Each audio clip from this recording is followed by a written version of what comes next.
المرة دي القصة من واحد مصري. هو احنا ليه لحد دلوقتي مش عارفين نوصل لسكان جوه في الارض؟ وليه مش عارفين ندخل لهم او نتواصل معاهم في باطن الارض؟ لا ثانية واحدة كده بس معلش يا عادل، هو انت بتقول لي سكان جوه في الارض وباطن الارض؟ هو في اصلا حاجة اسمها جوه في الارض؟ وبعدين هو مش جوه في الارض ده المفروض انها منطقة سخنة جدا لدرجة انها ممكن تكون اسخن من الشمس نفسها، يبقى ازاي بتقول لي سكان وجوه في الارض ونوصل لهم اصلا؟ لا ما ثانية واحدة بس كده عشان شكلك كده فايتك كتير قوي.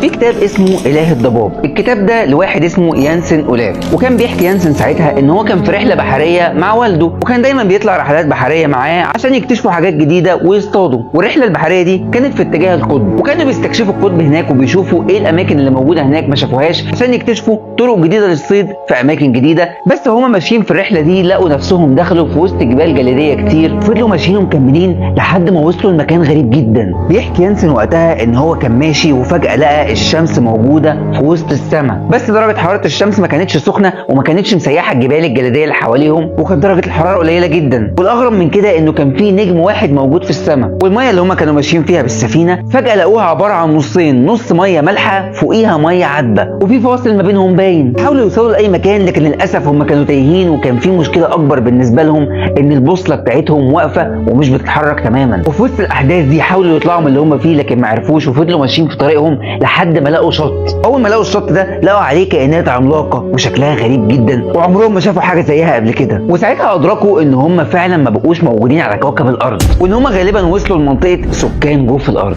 هتعمل ايه بقى لو عرفت ان دي ما كانتش مجرد قصه خياليه، وان دي السيره الذاتيه ليانسن أولاف نفسه؟ وهو كان كاتبها في الكتاب ده وبيحكيها، واول ما رجع من الرحله دي جري على الناس المسؤولين عشان يبلغهم بالاحداث اللي هو شافها، وخد معاه ساعتها ابوه عشان ياكد على الاحداث دي وان هو مش شخص مجنون ولا حاجه. لكن الراجل اتاخد وفضل محبوس فتره طويله جدا وما بقاش يتكلم في الموضوع تاني. لحد هنا وممكن اقول لك اي حد ممكن يعتبر الموضوع ده موضوع غريب، وان يانسن ده شخص مش عاقل وممكن يكون بيخرب في الكلام وبيقول اي كلام. ما هو اكيد مش هنقتنع بكلام واحد مجرد ان هو كاتب كتاب وبيقول ده سيرته الذاتيه وراح في مكان بعيد وشاف سكان غريبه، وهنرجع نسال نفسنا طب هو ازاي رجع تاني وعاش حياته على الارض وحكى لنا الموضوع. لكن تعال اقول لك ان الموضوع اتكرر اكتر من مره وفي اكتر من قصه، والمره دي القصه من واحد مصري. ومين الكاتب المصري اللي اتكلم عن الموضوع ده؟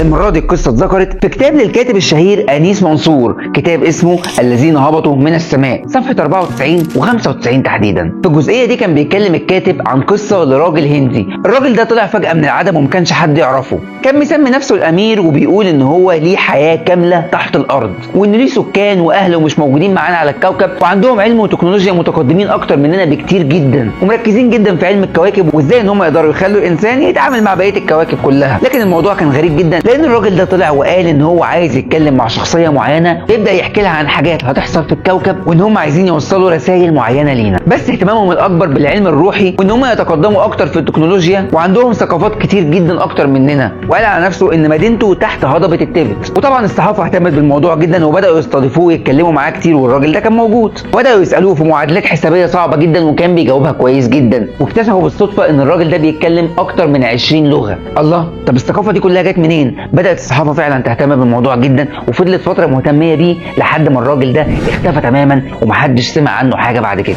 ومن بعدها تقريبا محدش طلع يتكلم عن الموضوع ده او قال ان هو من سكان جوه في الارض. بس تعال اقول لك عشان نعرف اصل الموضوع ده لازم نرجع للحضارات القديمه، لان طبيعه الناس اللي بيؤمنوا بالحاجات دي دايما مؤمنين ان في ناس بتضحك عليهم وبتقول لهم حاجات غلط، واكيد احنا عارفين ان مش كل المعلومات بتوصل لنا. فعشان نعرف اصل المعلومه نوصل للحضارات القديمه ونشوفها اذا كانت بتتكلم في الموضوع ده او ذكرت عنه اي حاجه ولا ما حدش اتكلم عنه اصلا. بس اللي هيصدمك في الموضوع انه فعلا الحضارات القديمه اتكلمت على الموضوع ده. الهندوس والروس وكازاخستان والصين واسيا، تقريبا الحضارات دي كلها ذكرت حاجات عن الموضوع. ومن ضمن الحاجات اللي اتذكرت في بعض الحضارات انه في مدينتين هم اجارسا وشمبالا. شمبالا دي مدينه على شكل زهره، وكل الناس اللي فيها اغنياء جدا وقلبهم صافي جدا وانقياء ونضاف كده من جوه، تحس ان هم ما بقوش من الناس اللي موجودين دلوقتي. وعاصمتها كلابا. والحضاره البوذيه مؤمنه لحد دلوقتي ان المدينه دي فعلا موجوده وهيطلع منهم واحد ينقذهم. وغير كده الحضاره البوذيه اتكلمت على الموضوع الموضوع ده واتكلمت على انه في كهف اسطوري في مخلوقات عملاقه بتطلع من تحت الارض غير شكلنا تماما. اما عن الحضاره الروسيه اتكلمت ان هم عندهم قبيله كامله نزلت تحت الارض وعايشه فعلا، والقبيله دي لما سافرت هناك عاشت مع سكان جوه في الارض وهم مؤمنين بالموضوع ده في الحضاره بتاعتهم. والحضاره الامريكيه اتكلمت على ان جزء منهم طلع من تحت الارض وعاش معاهم على السطح، غير الحضاره الالمانيه اللي برضه اتكلمت في نفس الموضوع. اكيد مش كل الناس هتبقى مؤمنه بموضوع سكان جوه في الارض، واكيد في حاجات كتيره جدا مش هنعرفها لانه في معلومات كتير ما بتتوفر لناش، بس في حدود المعلومات اللي متوفره لينا كل الحضارات وكل الناس اللي بتتكلم عن الموضوع ده اكدت انه في سكان في عوالم تانية.